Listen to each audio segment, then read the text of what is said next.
Hey everybody, how are you doing today? Tony Budry here, along with my partner, Mr. VantageScore, and we're continuing on the credit factors, and today we're going to be touching up on the fourth factor, being the different credit types, and I'm glad you're here with us today.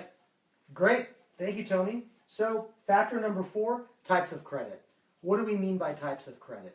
In a nutshell, that means having maybe a credit card, a student loan, an auto loan, and a mortgage loan. 10% of your credit score is decided by the mix of credit you have. Why is this the case? Because each type of credit requires certain skills in managing it. A mortgage is for several $100,000, maybe a lot more if you live in Los Angeles as we do.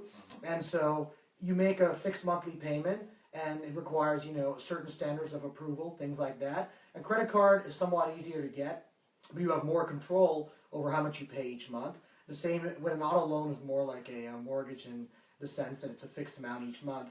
But point being, to have the very top credit scores, 760 and above, Yes, sir. and certainly over 800, you will need between mortgage, auto, credit cards, student loans, and installment loans, you'll need at least usually 2 of the 5, possibly 3.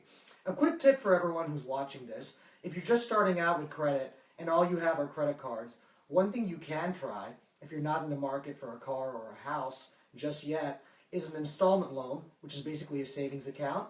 You earn interest while you build credit, because basically you put the money in deposit, you make payments on each month, you're borrowing from yourself basically while earning interest, and the bank will report your payments each month, allowing you to add a second type of credit, which will help your score increase. For more information, come visit us at tier1credit.com or send us a message or post in the comments.